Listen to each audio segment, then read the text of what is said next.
Welcome to Humayra's story. অনেক interesting এবং romantic একটা ড্রামা নিয়ে চলে এসেছি, যেখানে মেয়েটি তার কলেজের ফি ভরার জন্য আমাদের মাফিয়া হিরোর সিক্রেট লাভার হয়ে থাকে। মেয়েটি তার গ্র্যাজুয়েশন শেষ হলে তাকে ছাড়ার চেষ্টা করে, কিন্তু আমাদের হিরো তার প্রতি একেবারে আসক্ত ছিল। তাহলে চলো আর দেরি না করে ড্রামাটা শুরু করা যাক। ড্রামার শুরুতে আমাদের গল্পের নায়িকা জিং এবং আমাদের গল্পের হিরো ইয়ানকে দেখানো হয়। তারা দুজনেই তো সেই জায়গায় রোমান্স করছিল। জিং আমাদেরকে বলছিল, আমার কলেজের টিউশন ফি ভরার জন্য আমি 3 বছর ধরে মিস্টার ইয়ানের সাথে সিক্রেট রিলেশনশিপে আছি, কিন্তু আমি এখন অনেক বেশি বোর ফিল করছি। মিস্টার ইয়ান তো সেই জায়গায় তাকে আন্ডারেস করার চেষ্টা করে, কিন্তু সে তাকে থামায় আর বলে, আমার এখন এই সব কিছু করতে একদম ইচ্ছা করে না, আমি এখন সব কিছু শেষ করতে চাই। ইয়ান তাকে বলে, তুমি এসব কি বলছো? তোমার যদি আরও টাকার প্রয়োজন পড়ে তুমি আমাকে বলতে পারো, আমি তোমাকে টাকা দেওয়ার জন্য রাজি আছি। জিং তাকে বলতে শুরু করে, আমার এখন আপনার টাকার আর কোনো প্রয়োজন নেই, আমি অলরেডি গ্র্যাজুয়েশন কমপ্লিট করে ফেলেছি, আর অনেক বড় একটা কোম্পানিতে আমি চাকরি পেয়েছি, তাই আমি এখন এই সম্পর্ক শেষ করতে চাই। মিস্টার ইয়ান তো বলতে শুরু করে, মজা করা বন্ধ করো, আমি তোমাকে এত সহজে যেতে দিব না। এ কথা বলে সে তাকে সেই জায়গায় কিস করতে শুরু করে, কিন্তু জিং তো সেই জায়গায় তাকে কামড় বসিয়ে দেয় আর বলে, আমি তো বলছি আমি এরকম আর কোনো কিছুই করতে পারবো না, আর এখন তো আমার তোমার টাকারও কোনো প্রয়োজন নেই, কিন্তু তারপরেও 3 বছর ধরে আপনি আমার জন্য যা করেছেন তা আমি কখনোই ভুলবো না। জিং তারপর তার ব্যাগ নিয়ে সেখান থেকে চলে যায়, কিন্তু মিস্টার ইয়ান তো অনেক বেশি আপসেট ছিল, আর সে বসে স্মোক করতে শুরু করে। অ্যাসিস্ট্যান্ট এসে বলে, বস, মিস জিয়াং তো তার পাসপোর্ট নিয়ে চলে গেছে। ইয়ান বলে, আমি জানি, কিন্তু আমি এত সহজে তাকে যেতে দিব না। তারপরে সিনে জিং তার নতুন কোম্পানিতে এসেছিল, সব কলিগেরা তার সাথে অনেক ভালো ব্যবহার করে, আর জিয়াংও তো সেই জায়গায় তাদের ব্যবহারে অনেক বেশি হ্যাপি ছিল। কিন্তু তখন তো সেই জায়গায় তার ইয়ানের কথা মনে পড়ে, 3 বছর ধরে সে কিভাবে ইয়ানের কত বেশি কাছাকাছি ছিল, আর ইয়ান তার কলেজের ফি পে করার কারণে সে পড়াশোনা করতে পেরেছিল। জিয়াং তো ভাবতে শুরু করে, এবার আমি নিজের পায়ে দাঁড়াবো, আর অনেক মনোযোগ দিয়ে কাজ করব, আর আমি অনেক টাকা ইনকাম করব। তারপর সে তার মায়ের ছবি দেখছিল আর ভাবছিল, মা তুমি একদমই টেনশন করো না, খুব শীঘ্রই আমি টাকা জমা করে তোমার চিকিৎসা করাবো। তখনই জিংয়ের কাছে তার বান্ধবী চলে আসে আর বলে, কোম্পানিতে একজন নতুন ইনভেস্টর এসেছে, সে কিনা অনেক বেশি হ্যান্ডসাম, তুমি যদি তাকে পটাতে পারো তোমার জীবন তো সেট হয়ে যাবে। এখন চলো, ডাইরেক্টর আমাদেরকে অফিসে ডেকেছে। তারপর জিং যখন অফিসে যায়, সে তো মিস্টার ইয়ানকে দেখে অনেক বেশি অবাক হয়, আর সে ভাবছিল মিস্টার ইয়ান এখানে কি করছে। জিংকে তার বান্ধবী সু জিজ্ঞেস করে, তুমি কি মিস্টার ইয়ানকে আগে থেকেই চিনো? জিং তাকে বলে, না একদমই না, আজকে আমি তাকে প্রথম দেখছি। মিস্টার ইয়ান তো তখন দাঁড়িয়ে যায় আর বলে, তুমি কি সত্যি আজকে আমাকে প্রথমবার দেখছো? মনে করে দেখো, আমাদের আগেও কোথাও দেখা হয়েছিল। সিং তখন ভাবছিল, ম্যানেজার যদি জানতে পারে আমি আর মিস্টার ইয়ান আগে গোপন সম্পর্কে ছিলাম, তাহলে সে তো আমাকে ফায়ারি করে দিবে। ম্যানেজার তখন বলতে শুরু করে, যদি তুমি আগে থেকেই মিস্টার ইয়ানকে চিনো তাহলে মিথ্যা কথা কেন বলছো?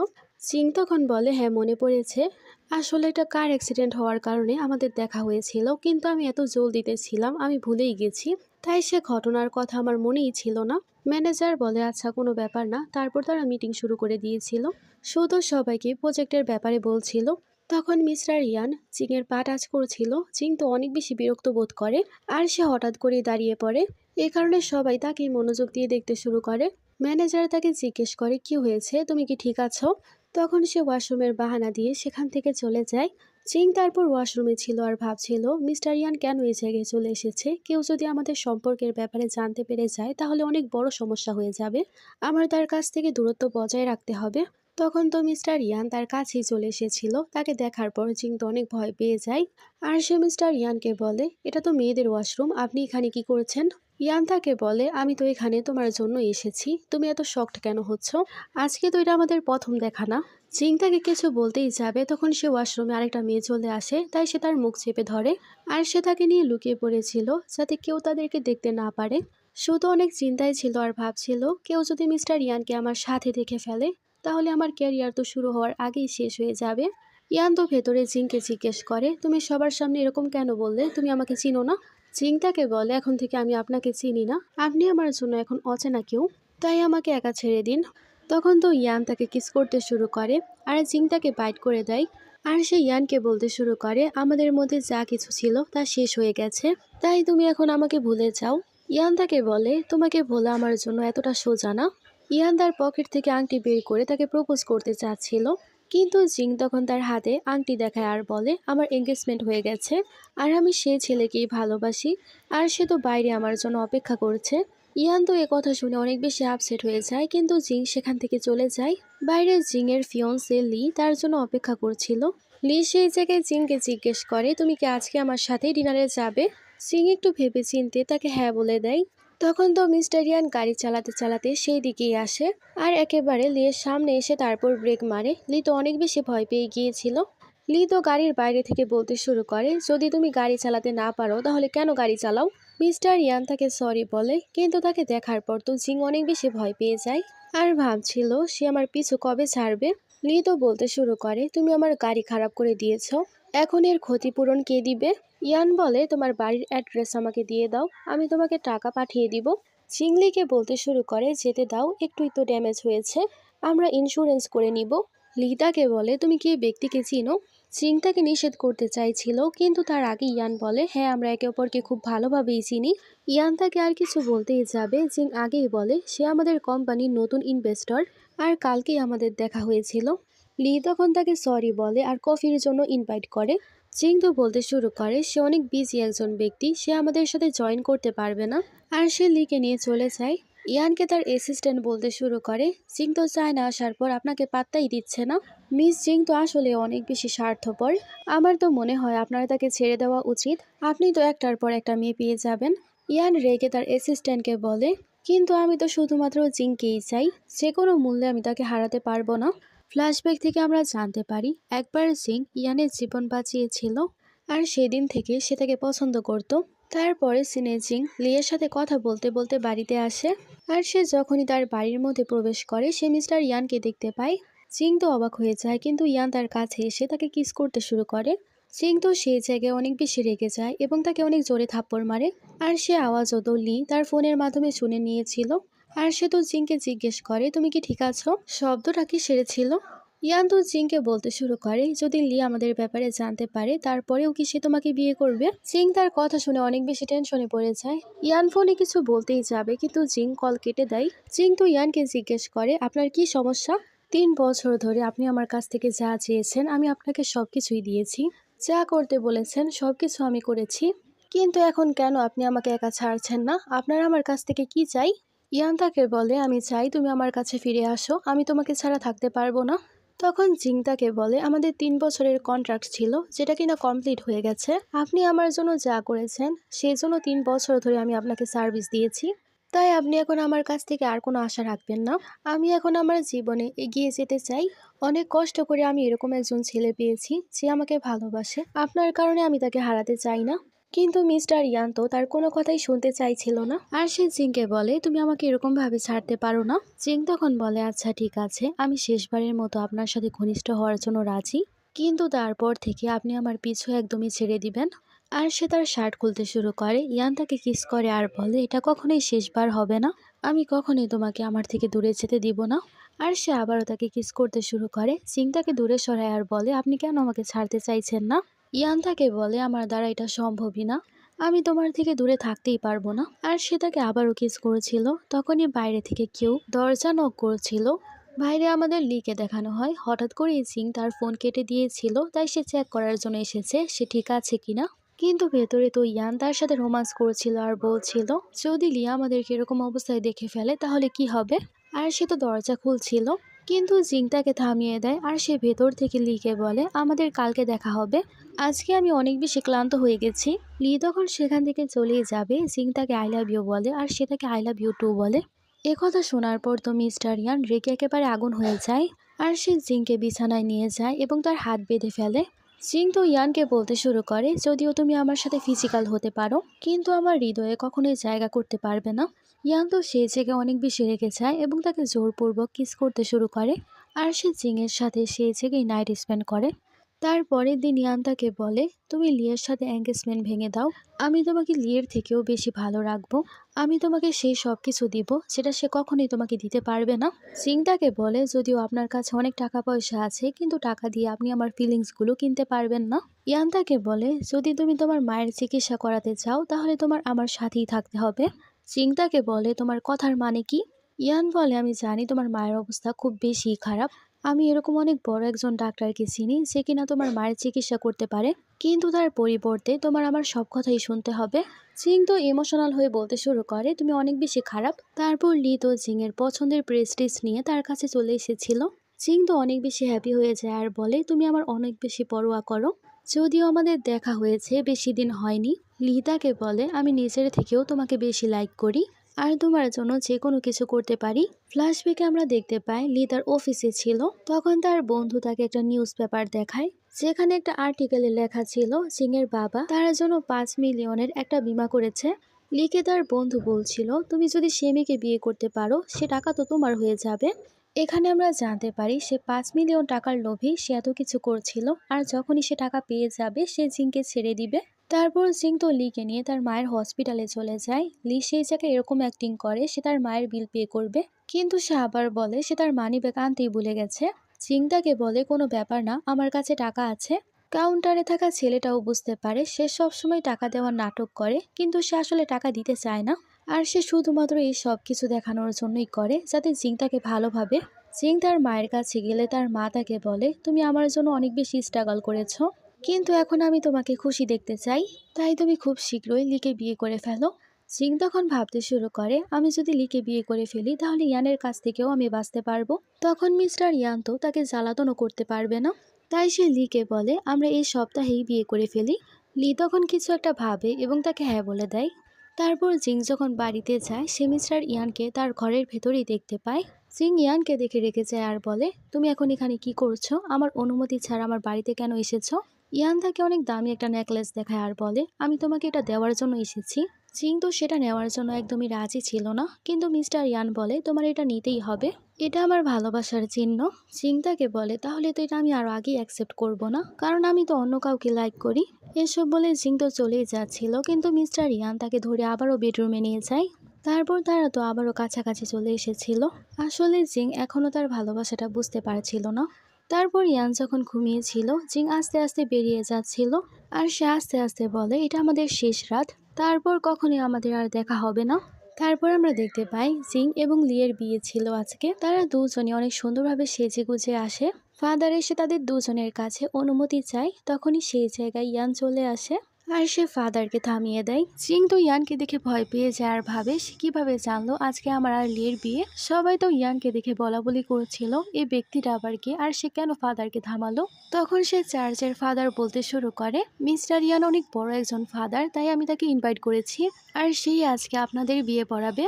ইয়ান এসে বাইবেলে তার হাত রাখে আর বলে, তুমি কি সত্যি এই ব্যক্তিকে বিয়ে করতে চাও? এখনো সময় আছে, তুমি আরেকবার ভেবে দেখো। লি তো ভাবতে শুরু করে সে কেন জিংকে এরকম প্রশ্ন করছে, কিন্তু জিং সেখানে বলে, এই বিয়েতে আমার কোনো সমস্যা নেই, আর সে বিয়ের জন্য হ্যাঁ বলে দেয়। মিস্টার ইয়ান তখন বাইবেলকে সরিয়ে দেয়। আশেপাশে সবাই তো কিস বলে চিল্লাতে শুরু করে। লি তো জিংকে কিস করার জন্য সামনে আসছিল, কিন্তু সেই জায়গায় ইয়ানই তাকে তার কাছে করে ফেলে এবং কিস করতে শুরু করে। সবাই তো এই সব কিছু দেখে হতবাক হয়ে যায়। লি তো রেগে একেবারে আগুন হয়ে গিয়েছিল। জিং রেগে সেই জায়গায় মিস্টার ইয়ানকে থাপড় দিতেই যাচ্ছিল, কিন্তু সে তার হাত ধরে ফেলে। তখনই চার্চের ফাদার বলতে শুরু করে, এটা একটা নিয়ম ছিল, ব্রাইড বিয়ে করার আগে ওয়েস্টার্ন ফাদারকে একবার কিস করবে, এটা শুধুমাত্র একটা নিয়ম, তাই তুমি টেনশন নিও না। জিং তো তখন সেই জায়গায় শান্ত হয়, কিন্তু চার্চের ফাদারের নিয়ম শুনে আমার কিন্তু অনেক হাসি পাচ্ছিল। যাই হোক, এটা তো একটা ড্রামা, কোনো কিছুই করার নেই। তারপর চার্চের ফাদার বলতে শুরু করে, তোমরা দুজনে এখন একে অপরকে কিস করে বিয়ে কমপ্লিট করতে পারো। লি তো জিংকে কিস করার জন্য সামনে আসছিল, তখনই সেই জায়গায় একজন লোক চলে আসে আর বলে, চার্চের মধ্যে আগুন লেগে গেছে, তাই তোমরা জীবন বাঁচাতে চাইলে পালাও। সবাই তো সেই জায়গায় পালাতে শুরু করে। লিও তখন সবার সাথে সেই জায়গা থেকে পালিয়ে যায়। তখন তো ইয়ান সেই জায়গায় জিংকে কোলে তুলে নিয়েছিল, আর সে তাকে একটা জায়গায় নিয়ে যায়। জিং তাকে বলে, আপনি কেন আমার সাথে এরকম করছেন? ইয়ান তার কাছে এসে তাকে বলতে শুরু করে, আমি তো বলেছিলাম আমি তোমাকে আমার কাছ থেকে দূরে যেতে দিব না, তুমি ভাবলেও কিভাবে তুমি আমাকে ছেড়ে অন্য কাউকে বিয়ে করবে। তখন তো জিংয়ের ফোনের মধ্যে লিয়ের কল আসছিল। ইয়ান তাকে বলে, তুমি কল রিসিভ করো আর বলো আমি তোমার সাথে ব্রেকআপ করছি। জিং তাকে নিষেধ করে আর বলে, আমি কখনো এই কথা বলবো না। ইয়ান তাকে হুমকি দেয় আর বলে, তুমি যদি এরকম না করো তাহলে আমি লিকে মেরে ফেলবো, আর এই সব কিছুর দোষ তোমার থাকবে। জিং তো চিন্তায় পড়ে যায় আর ভাবে এই লোকটা আসলেই পাগল, সে যে কোনো কিছু করতে পারে। জিং তাই কল ধরে বলতে শুরু করে, আমি এখন তোমাকে আর বিয়ে করব না, কারণ তুমি আমাকে একা ছেড়ে পালিয়ে গিয়েছিলে। লি তাকে বোঝানোর চেষ্টা করে কিন্তু সে তার কল কেটে দেয়। ইয়ান তারপর জিংকে বলতে শুরু করে, এখন আমাদের মাঝে আর কেউই আসতে পারবে না। আর সে তো জিংকে কিস করতে শুরু করে। জিং তাকে সরায় আর বলে, এখন আমি তোমার আর কোনো কথাই শুনবো না, এখন আমাদের মধ্যে সবকিছু শেষ হয়ে গেছে। ইয়ান তাকে বলে, যদি তুমি তোমার মায়ের চিকিৎসা করাতে চাও তাহলে তোমার আমার কথা শুনতেই হবে, তাই তুমি চুপচাপ আমার কথা শোনো আর আমি যেমন যেমন বলবো সেরকম করো। তারপর তারা আরও একবার একে অপরের অনেক বেশি কাছাকাছি চলে যায়। তারপর জিংয়ের ঘুমিয়ে যাওয়ার পর সে তার অ্যাসিস্ট্যান্টকে কল করে আর বলে, যাই হয়ে যাক না কেন, যত টাকাই খরচ পড়ুক না কেন, এরকম একটা ব্যবস্থা করো যাতে জিংয়ের মা পুরোপুরি সুস্থ হয়ে যায়। অ্যাসিস্ট্যান্ট বলে, বস আপনি চিন্তা করবেন না, আমি ডক্টর সেনের সাথে কথা বলে নিয়েছি, সে অপারেশন করার জন্য রাজি হয়ে গেছে। অন্যদিকে লি তো অনেক টেনশনই ছিল আর ভাবছিল জিং কেন হঠাৎ করে তার সাথে ব্রেকআপ করে নিয়েছে। তখনই তার মা এসে তাকে বকতে শুরু করে আর বলে, এখন আমরা আমাদের ঋণ কিভাবে পরিশোধ করব? তুমি তো বলেছিলে জিংকে বিয়ে করলে তুমি 5 মিলিয়ন টাকা পাবে, তো এখন তুমি কি করবে? লি তো প্যারেশান হয়ে যায়, কিন্তু সে বুঝতে পারে হতে পারে সব কিছু ইয়ান করেছে আর সে হয়তো আগে থেকেই জিংকে চিনে। তাদের মধ্যে নিশ্চয়ই কোনো কিছু চলছে, না হলে হঠাৎ করে কেন সে আমার সাথে ব্রেকআপ করবে? তারপর জিং হসপিটালে যায় এবং ডাক্তারের কাছে তার মায়ের ব্যাপারে জিজ্ঞেস করে। ডাক্তার তাকে বলে, আমরা ডক্টর সেনের সাথে কন্ট্যাক্ট করেছি, সে খুব শীঘ্রই তোমার মায়ের অপারেশন করবে, এই অপারেশন ছাড়া তোমার মা বাঁচতে পারবে না।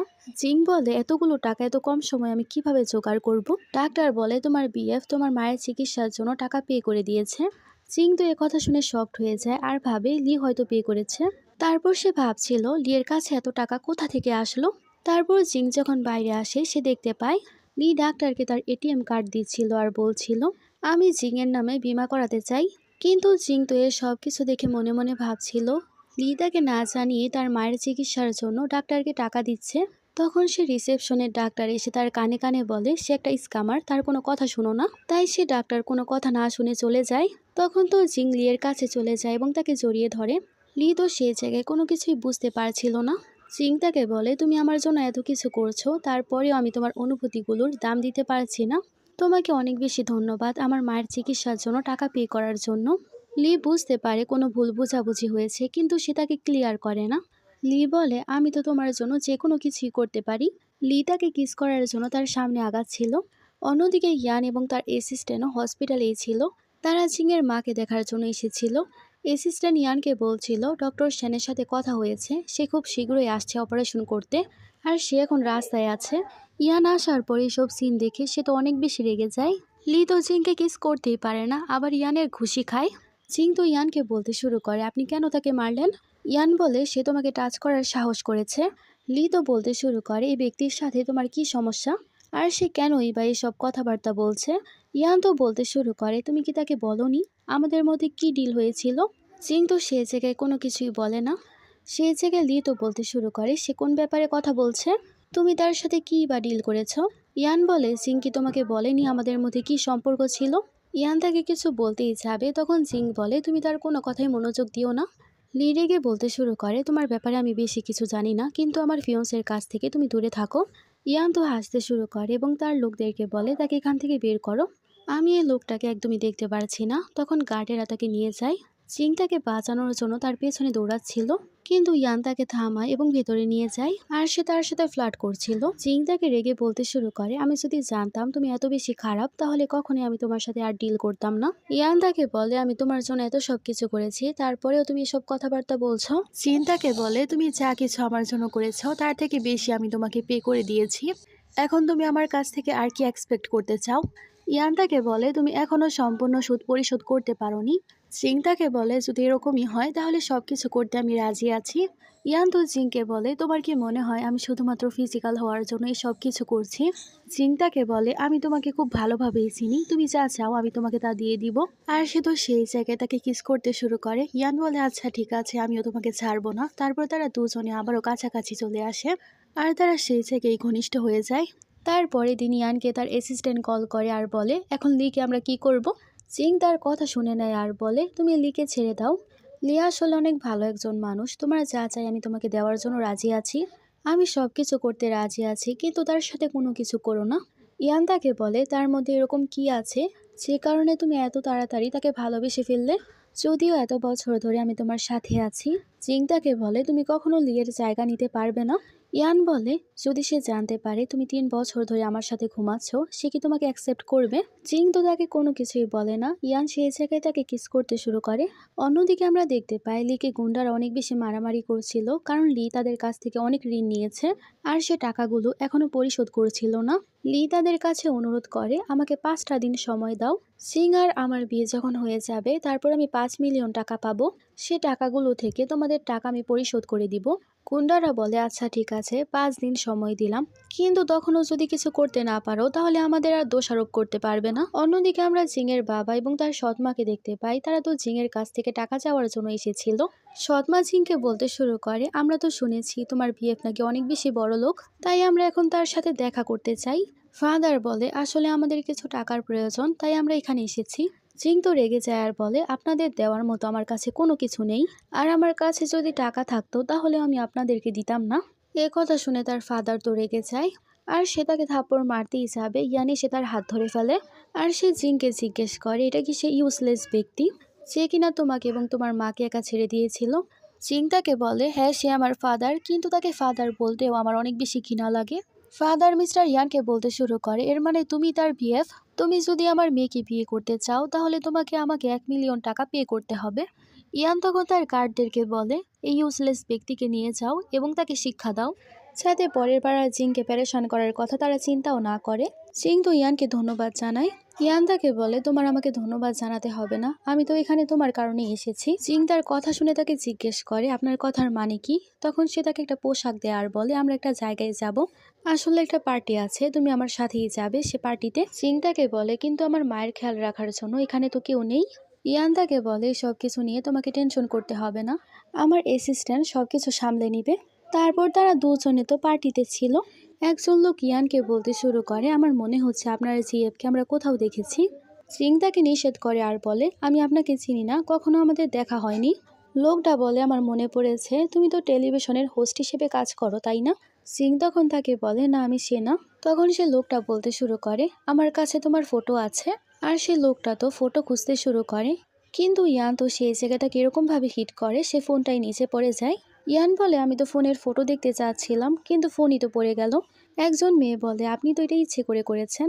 তার বান্ধবী তাকে বলে তুমি এসব কি করছো, তুমি জানো সে কে? সে মিস্টার ইয়ান, তার সাথে একেবারেই তুমি তর্ক করো না। কিন্তু সে মেয়েটা কথা শোনে না, তার সাথে তর্ক করতে শুরু করে। ইয়ান তো সে মেয়েটাকেই বের করে দেয়। সে লোকটাও তখন ইয়ানের কাছে ক্ষমা চাইছিল। ইয়ান বলে মনে রাখবে সে আমার জিএফ। জিয়াংয়ের ব্যাপারে যদি কোনো খারাপ কথা আমি শুনতে পাই তাহলে কিন্তু আমি একেবারেই তোমাদেরকে ছাড়বো না। তারপর জিং একটা রুমের মধ্যে যায় যেখানে তার কিছু ফ্রেন্ড ছিল, তারা খেলা করছিল। মেলেন সেই জায়গায় জিংকে দেখে তার মজা কুড়াতে শুরু করে আর বলে তুমি এখানে কেন? আরেকজন বলে জিং নিশ্চয়ই কোনো বড়লোক কাউকে পটিয়েছে, বড়লোক কাউকে সেডিউস করে এই জায়গায় আসতে পেরেছে। জিং তাকে ইগনোর করে চলেই যাচ্ছিল, কিন্তু তখন সে মেলন নামের মেয়েটা তার জামা ধরে টান লাগায়। আশেপাশের অনেকেই তার ছবি তুলতে শুরু করে। জিং রেগে তার উপর ওয়াইন ছুঁড়ে মারে। মেলন নামের মেয়েটা চিৎকার করতে শুরু করে, কিন্তু জিং তাকে থাপ্পড় বসিয়ে দেয়। মেলন রেগে যায় এবং তাকে গেমের জন্য চ্যালেঞ্জ করে। আর সে তাকে বলে যদি তুমি হেরে যাও তাহলে নাক রগড়াতে রগড়াতে তুমি আমার কাছ থেকে ক্ষমা চাইবে। জিং তখন তার চ্যালেঞ্জে রাজি হয়ে যায়। একজন ছেলে তাকে বলে আবারও ভেবে দেখো, তুমি কখনই মেলনের কাছ থেকে জিততে পারবে না। কিন্তু জিং হার মানে না, সে তার সাথে গেম খেলতে শুরু করে। মেলন ভেবেছিল সে নিশ্চয়ই এই গেম খেলতে পারবে না। ফ্ল্যাশব্যাকে দেখানো হয় সে মিস্টার ইয়ানের সাথে এই গেম খেলতো, তাই সে মোটামুটি এই খেলাটা পারত। আর সে যখন হেরে যাবে বর্তমানে ইয়ান তার কাছে চলে আসে এবং তাকে সাহায্য করে। মেলন তো সেই গেম হেরে যায়, কিন্তু সে তখন তার বাজি আর রাখতে চায় না আর সেখান থেকে চলে যায়। জিং আগে থেকেই জানতো সেরকমই করবে, তাই সে কিছুই বলে না। তারপর জিং যখন চলে যাবে ইয়ান তাকে ধরে ফেলে আর সে জিংকে বলে এখন একটা গেম তোমার আমার সাথেও খেলতে হবে। আর সে জিংকে উপরে বসিয়ে তাকে কিস করতে শুরু করে। তারা আবারও রোমান্টিক হয়ে যায় এবং তারা আবারও নাইট স্পেন্ড করে। ইয়ান তারপর জিংকে তার বাড়ির বাইরে ছেড়ে দিয়ে যায়, কিন্তু ভুলবশত সে তার পার্স ভেতরেই রেখে গিয়েছিল। তারপর জিং যখন বাড়িতে আসে সে লিকে দেখতে পায়। লি তার জন্য আগেই অপেক্ষা করছিল এবং তার হাতে একটা পানির বোতল ছিল, কিন্তু সেটার মধ্যে আসলে ড্রাগ মিশানো ছিল। জিং তো না জেনে সেটা খেয়ে ফেলে। লি তো খুশি হয়ে যায় আর ভাবে এবার আমার উদ্দেশ্য সফল হবেই। তখন তো ইয়ান উপরে আসছিল তার পার্স তাকে দেওয়ার জন্য। চিং তো তাড়াতাড়ি করে তাকে লুকিয়ে ফেলে আর সে ইয়ানকে বলে, আপনি এখানে কি করেছেন? ইয়ান তাকে বলে, লি এখানে কি করছে? চিং তাকে বলে, এতে তোমার কি আসে যায়? ইয়ান তাকে বলে, আমি তোমাদেরকে একসাথে দেখতে পারবো না। চিং তাকে বলে, কিন্তু আমি লিকে লাইক করি এবং আমি তাকেই বিয়ে করব। ইয়ান তাকে বলে, যদি এরকমই হয় তাহলে আমি তাকে ছাড়বো না, আমি তাকে মেরেই ফেলবো। আর সে দরজা নক করতেই যাবে, তখন তো সে তাকে তার সাথে করে নিয়ে যায়। ইয়ান তাকে জিজ্ঞেস করে, তুমি কেন তাকে এত বেশি কেয়ার করো? জিংয়ের তো সেই জায়গায় অনেক বেশি খারাপ লাগতে শুরু করে, কারণ ড্রাগের প্রভাব শুরু হয়ে গিয়েছিল। ইয়ান তাকে একটা রুমের মধ্যে নিয়ে যায়। জিং তো সেই জায়গায় তাকে লি ভাবতে শুরু করে এবং তার উপরেই চড়ে বসে। আর সে ইয়ানকে বলে, লি আমি তোমাকে অনেক বেশি লাইক করি। ইয়ান বুঝতে পারে সে হয়তো ড্রাঙ্ক, তাই সে তাকে বলে, না আমি লি না। তারপরেও তারা আবারও কাছাকাছি চলে আসে। তারপরের দিন অ্যাসিস্ট্যান্ট এসে ইয়ানকে বলছিল, কালকে মিস জিংকে কেউ ড্রাগ দিয়েছিল, সে ওষুধের কারণে প্রেগনেন্ট হওয়ার সম্ভাবনা বেড়ে যায়। ইয়ান তো সব প্রমাণ নিয়ে তার কাছে যায়, কিন্তু সে বিশ্বাস করে না আর বলে, লি কখনো এরকম করতে পারে না। আমার তো মনে হচ্ছে তুমি আমার সাথেই সব কিছু করেছ। জিং চলে যাবে। ইয়ান তাকে বলে, যদিও তুমি আমাকে বিশ্বাস করো না, কিন্তু লিকেও বিশ্বাস করো না। কালকে তোমাকে যে ওষুধ দেওয়া হয়েছে সেটা অনেক বিষাক্ত ছিল, তোমার জীবনও চলে যেতে পারতো। জিং চলে যায়। অফিসে যাওয়ার পর দেখতে পায় লি তার জন্য খাবার নিয়ে এসেছে, আর সে খাবারের মধ্যেও সে ড্রাগ মিশিয়েছিল। জিং তো কোনো কিছুই না ভেবে সে খাবার খেয়ে ফেলে। সে খাবার খাওয়ার পর তার মাথা ঘুরতে শুরু করে, আর সে নিজেকে কন্ট্রোলই করতে পারছিল না। লি তো সেই জায়গায় তার সাথে খারাপ কিছু করার চেষ্টা করে। অন্যদিকে ইয়ান তো জিংকে খুঁজতে খুঁজতে সেই জায়গায় চলে আসে, আর সে যখন দেখতে পায় সে তাকে জোরাজুরি করছে, সে তাকে শিক্ষা দেয়। ইয়ান তো তাড়াতাড়ি করে তাকে হসপিটালে নিয়ে যায়। জিংয়ের যখন জ্ঞান ফিরে, তার বান্ধবী তাকে সবকিছু বলে দেয় লি কতটা খারাপ। আর সে আর্টিকেল দেখায় আর বলে, আসলে সে একজন ফ্রড লোক, সে টাকার কারণেই তোমার সাথে সবকিছু করছিল, তোমাকে বিয়ে করতে চেয়েছিল, সে তোমাকে এতটুকুও ভালোবাসেনি। সিং তো এখানে এটাও জানতে পারে তার মার চিকিৎসার জন্য ইয়ান টাকা দিয়েছিল নাকি লি। এসব জানার পর তো তার অনেক বেশি খারাপ লাগতে শুরু করে, আর সে রেগে মেগে লিয়ের সাথে কথা বলার জন্য চলে যায়। ইয়ান তাকে বলে, তোমার অবস্থা ভালো না, তোমার কোথাও যাওয়া ঠিক হবে না। কিন্তু জিং তাকে বলে, আমি একবার লিয়ের সাথে দেখা করতে চাই, আর আমি তাকে জিজ্ঞেস করতে চাই সে কেন আমার সাথে এত বড় ধোঁকা করলো। ইয়ান বলে, ঠিক আছে, আমি তোমার সাথেই যাব। তারা গিয়ে দেখতে পায় লি তো একটা মেয়ের সাথে রোমান্স করছিল। লি তো সেই মেয়েকে বলছিল, একবার জিংয়ের ইন্স্যুরেন্সের টাকা আমি পেয়ে যাই, তারপর আমি তোমাকেই বিয়ে করব। জিং তো বাইরে থেকে সবকিছুই শুনে নেয়, আর সে ভেতরে এসে জিজ্ঞেস করে সবকিছু কি সত্য। লি তখন ভালো সাজতে শুরু করে এবং বলে, নাই সবকিছু মিথ্যা কথা, আমি তোমাকে ভালোবাসি। ইয়ান জিংকে বলে, তুমি কি এখনো তার কথাই বিশ্বাস করবে? সিং বলে, এখন আমি কাউকেই বিশ্বাস করি না। লি তাকে কিছু বোঝানোর জন্য পেছনে যেতে চাচ্ছিল। ইয়ান তাকে ধরে আর বলে, তার কাছ থেকে দূরে থাকো, না হলে আমার থেকে খারাপ কেউ হবে না। তার আশেপাশেও যদি আমি তোমাকে দেখতে পাই তাহলে মেরে ফেলবো। তারপর জিং বাড়িতে এসে অনেক আপসেট হয় আর ভাবছিল, আমি তো লিকে ভালোবেসেছিলাম, কিন্তু সে কিভাবে আমার সাথে এরকম করতে পারলো। তখনই জিংয়ের কাছে একটা লেটার আসে, যেখানে তার বাবা বলেছে, আমার ক্যান্সার আছে, আমি খুব শীঘ্রই মারা যাব, কিন্তু মরার আগে আমি তোমাকে একবার দেখতে চাই। অন্যদিকে জিংয়ের বাবা একজন লোকের সাথে কথা বলছিল আর বলে, আমার মেয়ের বিয়ে আমি তোমার সাথে দিয়ে দিব, কিন্তু আমাকে অনেকগুলো টাকা দিতে হবে। লোকটা তার প্রস্তাবে রাজি হয়ে যায়। তারপর জিং যখন তার ফাদারের কাছে আসে, তার ফাদার তাকে বলে, আমি মরার আগে তোমার বিয়ে দিয়ে দিতে চাই। আর সে জিংকে সে লোকটাকে দেখাতে শুরু করে এবং তার পরিচয় দেয়। আর সে জিংকে বলছিল, লোকটা অনেক বেশি ধনী, তোমাকে অনেক ভালো রাখবে। লোকটা জিংয়ের সাথে ফ্লার্ট করার চেষ্টা করে। ততক্ষণে ইয়ান চলে আসে এবং তাদেরকে অনেক ভালো শিক্ষা দেয়। জিংয়ের বাবাকেও সে শাস্তি দিতে শুরু করে। জিং বলে, আমার বাবাকে ছেড়ে দাও। ইয়ান তো জিংকে বলতে শুরু করে, তুমি অনেক বেশি বোকা, এই লোকটার তোমার প্রতি কোনো চিন্তা নেই। আর সে তো জিংকে উঠিয়ে সেখান থেকে চলে যায়। জিং তো ইয়ানকে বলতে শুরু করে, আপনি আমাকে একা ছেড়ে দিন। ইয়ান তাকে বলে, আমি তোমাকে ভালোবাসি, আমি তোমাকে একা ছাড়তে পারবো না। আর সে জিংকে বিয়ের জন্য প্রপোজ করে ফেলে, কিন্তু জিং তাকে বলে, আমি কখনোই তোমাকে বিয়ে করব না।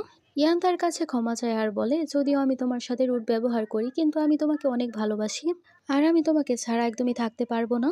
জিং বলে, তুমি অন্য সব ছেলেদের মতোই শুধুমাত্র ফিজিক্যাল নিড পূরণ করতে চাও। ইয়ান তাকে বলে, আমি যা করেছি সেজন্য আমি অনেক লজ্জিত, কিন্তু আমি তোমাকে ভালোবাসি, সত্যিই আমি তোমাকে অনেক বেশি ভালোবাসি। জিং বলে, যাই হয়ে যাক না কেন, আমি কখনোই তোমার মতো কাউকে ভালোবাসবো না। এ কথা বলার পর তো সে চলে যায়। তারপর সে তার মায়ের কাছে চলে যায়। তার মায়ের অপারেশন তো সাকসেসফুল হয়েছিল, তার মা এখন অনেকটাই সুস্থ। তার মা তাকে লিয়ের ব্যাপারে জিজ্ঞেস করে, কিন্তু তার অনেক বেশি ভমিটিং পাচ্ছিল, তাই সে ওয়াশরুমে চলে যায় এবং টেস্ট করার পর জানতে পারে সে আসলে প্রেগনেন্ট। জিং ভাবতে শুরু করে, আমি এই বাচ্চাকে জন্ম দিতে পারবো না। তারপরে সিনে আমরা ইয়ানের বাড়িতে অনেক বড় একটা পার্টির আয়োজন দেখতে পাই। মেলান তো ইয়ানের সাথে অনেক ভালোভাবে কথা বলার চেষ্টা করে, কারণ ছোটবেলায় তাদের বিয়ে ফিক্স করা হয়েছিল আর সেটা অ্যানাউন্সমেন্ট করার জন্যই আজকের আয়োজন। কিন্তু ইয়ানের তো কোনো কিছুই যায় আসে না, সে শুধুমাত্র জিনকে দেখছিল। লাইট চলে যায় এবং সে জিনকে নিয়ে একটা জায়গায় চলে গিয়েছিল এবং সে তার সাথে ফ্লার্টিং করছিল। কিন্তু জিং তাকে থামায় আর বলে, আমি কখনোই তোমাকে ভালোবাসতে পারবো না, তাই ভালো হবে তুমি মেলনকে বিয়ে করে ফেলো। ইয়ান বলে, এরকম কখনোই হবে না, আমি তোমাকে ভালোবাসি, তোমাকেই বিয়ে করব। আর সে তাকে কিস করতে শুরু করে। কিন্তু এসবের মধ্যে তার আবারও বমি বমি ভাব হচ্ছিল। মিস্টার ইয়ান তো বুঝতে পারে সে হয়তো গর্ভবতী, আর সে জিংকে জিজ্ঞেস করে, তোমার গর্ভে কি আমার বাচ্চা? জিং তাকে নিষেধ করে। ইয়ান বলে, তুমি কখনোই আমাকে মিথ্যা কথা বলতে পারবে না। জিং বলে, আমি এ বাচ্চা জন্ম দিতে পারবো না। ইয়ান তাকে বলে, তুমি এই বাচ্চা নষ্ট করতে পারবে না। আমি আমার সব ভুলের জন্য তোমার কাছে ক্ষমা চাই, কিন্তু আমাকে একটা সুযোগ দাও। আমি ওয়াদা করছি আমি তোমাকে সব সময় ভালো রাখবো। সিং বলে, তুমি কখনোই কারো ফিলিংস বুঝতে পারবে না। এ কথা বলে সে চলে যায়। সিং তারপর বাসায় যখন যাচ্ছিল তখনই মেলন তাকে গাড়ি দিয়ে একেবারে পিষে ফেলে, অ্যাক্সিডেন্ট করে ফেলে। এ কারণে তার বাচ্চার মিসক্যারেজ হয়ে যায়। আর সে তো জিংকে সেরকম অবস্থায় রেখে চলে যায়। আসলে সে চাচ্ছিল ইয়ানকে বিয়ে করতে, তাই সে তাকে পথ থেকে সরাতে চেয়েছিল। জিংয়ের জ্ঞান ফিরে সে জানতে পারে তার বাচ্চা মারা গিয়েছে। এই কারণে তার তো অনেক বেশি খারাপ লাগে। তারপর মেলন তো ইয়ানের কাছে চলে যায় আর বলে, জিং তো অ্যাবর্শন করে ফেলেছে। ইয়ান তো নিজেকে কন্ট্রোল করতে পারে না এবং সে জিংয়ের কাছে চলে যায় তাকে জিজ্ঞেস করতে। আর সে জিংয়ের গলা চেপে ধরে আর বলে, তুমি আমার পারমিশন ছাড়া আমার বাচ্চাকে কেন মেরেছ? জিং তাকে বলে, আমি কোনো কিছু করিনি, এর সব কিছু একটা অ্যাক্সিডেন্ট ছিল। কিন্তু ইয়ান মনে করে সে তাকে মিথ্যা কথা বলছে। আর সে কান্না করতে করতে জিংকে বলে, তুমি প্রতিশোধ নেওয়ার জন্য তোমার বাচ্চাকেই মেরে ফেলবে। আর সে তো অনেক ইমোশনাল হয়ে চলে যায়। আর সে রেগে তার অ্যাসিস্ট্যান্টকে কল করে আর বলে, জিংয়ের মায়ের চিকিৎসা থামিয়ে দাও। কিছুক্ষণ পর ডাক্তার চলে আসে আর জিংকে বলে, তোমার মায়ের চিকিৎসা মিস্টার ইয়ান থামিয়ে দিয়েছে। যদি তুমি তোমার মাকে বাঁচাতে চাও তাহলে হসপিটালের বিল পে করতে হবে। জিং বলে, আমি টাকার ব্যবস্থা করে নিব, কিন্তু আপনি প্লিজ আমার মায়ের চিকিৎসা করুন। তারপরে সিনে জিংয়ের বাবা তাকে বলছিল, আমি তোমার মায়ের চিকিৎসার জন্য তোমাকে টাকা দিয়ে দিব, কিন্তু তার বদলে আমার কাজ তোমাকে করতেই হবে। তারপর সে তাকে একটা বারের মধ্যে নিয়ে যায়, যে জায়গায় একজন লোক তার সাথে চোরাচুরি করার চেষ্টা করে। অ্যাসিস্ট্যান্ট সবকিছু ইয়ানকে বলে। ইয়ান ভাবে, এখন তার যাই হয়ে যাক না কেন আমার কোনো কিছু যায় আসে না। কিন্তু সে তো জিংকে ভালোবাসতো, সে নিজেকে কন্ট্রোল করতে পারে না, তাকে বাঁচাতে চলে যায়। আর সে লোকটাকে অনেক খারাপভাবে মারতে শুরু করে। জিংকে বাঁচানোর পর সে চলে যাবে, কিন্তু সে দেখতে পায় জিংয়ের মাথা অনেক বেশি ঘুরছে, সে অজ্ঞান হয়ে যাবে। তাই সে তাকে নিয়ে হসপিটালে চলে যায়। ডাক্তার বলে, জিংয়ের অবস্থা অনেক বেশি খারাপ, সে যদি আরাম করতে না পারে তাহলে সে খুব শীঘ্রই মারা যাবে। ডাক্তার তো ইয়ানকে সে অ্যাক্সিডেন্টের ব্যাপারেও বলে দেয়। এবার সে জানতে পারে সত্যিই তার অ্যাক্সিডেন্ট হয়েছিল, সে অ্যাবর্শন করায়নি। ডাক্তার বলে, সে অ্যাক্সিডেন্টের পর আমি তাকে হসপিটালে এনেছিলাম। ইয়ান তার ভুল বুঝতে পেরে তার কাছে চলে যায় তার কাছে ক্ষমা চাইতে। ইয়ান তার কাছে ক্ষমা চায়। জিং তাকে বলে, এখন আর কোনো লাভ হবে না, আমাদের মধ্যে যে বাঁধন ছিল সেটা ভেঙে গেছে। কিন্তু ইয়ান তাকে বলে, সব ভুল আমার, তো আমার তোমাকে একা ছাড়া উচিতই হয়নি, প্লিজ তুমি আমাকে ক্ষমা করে দাও। কিন্তু জিং তাকে ক্ষমা করে না। তারপর মেলন কিছুক্ষণ পর চলে আসে এবং জিংকে তার সাথে করে নিয়ে যায়। ইয়ানকে সেই জায়গায় কয়জন শক্ট দিচ্ছিল। ইয়ানের ফাদার বলছিল, আমি তোমার বিয়ে মেলনের সাথে ফিক্স করে দিয়েছিলাম, তাহলে তুমি কেন সাধারণ এই মেয়েটার জন্য বিয়ে ভাঙছো? ইয়ান তার ফাদারকে বলে, আমি জিংকে ভালোবাসি, তাকেই বিয়ে করব। ফাদার বলে, যদি এরকমই হয় তাহলে এই মেয়েকে আমি মেরে ফেলবো। ইয়ান তার ফাদারকে বলে, তার কোনো দোষ নেই, তাকে কোনো কিছু করবেন না। তার ফাদার বলে, এই মেয়ের কারণে তুমি আমার বিরুদ্ধে যাচ্ছ, তাই যাই হয়ে যাক না কেন এই মেয়েকে আমি ছাড়বো না। ইয়ান বলে, যদি সে মারা যায় তাহলে কিন্তু আমিও বাঁচবো না। ফাদার বলে, ঠিক আছে, তাহলে তুমিও মরে যাও। মেলন বলে, আপনি তাকে মারতে পারবেন না, আমি তাকে পছন্দ করি, আপনি তো প্রমিস করেছিলেন আমাদের বিয়ে করাবেন।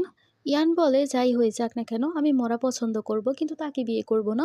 সিং তো সেই থেকে তার শ্বশুরকে বলে, সেই আমার অ্যাক্সিডেন্ট করেছিল, তাই তো আমার বাচ্চা মারা গিয়েছে। ইয়ানের ফাদার শকড হয়ে যায়। ইয়ান তাকে বলে, তার গর্ভে আপনার নাতি ছিল, কিন্তু মেলন আপনার নাতিকে মেরে ফেলেছে। ইয়ানের বাবা তাকে রেগে জিজ্ঞেস করে, কথা কি সত্য? মেলন তো ভয় পেতে শুরু করে, বুঝতে পারে সবকিছু কথা সত্য। আর সে রেগে তার লোকদেরকে বলে, তাকে পাহাড় থেকে নিচে ফেলে দাও। ইয়ানের বাবা তখন তার ছেলে এবং তার ছেলে বউকেও মুক্ত করে দেয়। ইয়ান তো অনেক বেশি হেভি হয়ে তাকে জড়িয়ে ধরে আর বলে, এখন আমি বুঝতে পারছি ভালোবাসা দিয়ে মানুষের মনেও ভালোবাসা জাগানো যায়। জিং বলে, আমার জন্য এটাই যথেষ্ট। ইয়ান বলে, তুমি সত্যি আমাকে মাফ করে দিয়েছ? তখন সে হ্যাঁ বলে। তারা তো সেই জায়গায় একে অপরকে অনেক বেশি ভালোবাসতে শুরু করেছিল। জিং এখনো বুঝতে পারে ইয়ান তাকে কত বেশি ভালোবাসে। শেষ দিনে আমরা দেখতে পাই তারা বিয়ে করে নিয়েছিল এবং তারা অনেক বেশি হ্যাপি ছিল। ইয়ান জিংকে কিস করছিল, তখনই তার ভমিটিং পায় এখানে তারা জানতে পারে জিং আসলে গর্ভবতী। তারা তো অনেক বেশি হ্যাপি হয়ে যায়। আর এখানে আমাদের ড্রামাটার হ্যাপি এন্ডিং হয়ে যায়। তোমাদের কাছে ড্রামাটা কেমন লাগলো আমাকে জানাবে। Thanks for watching.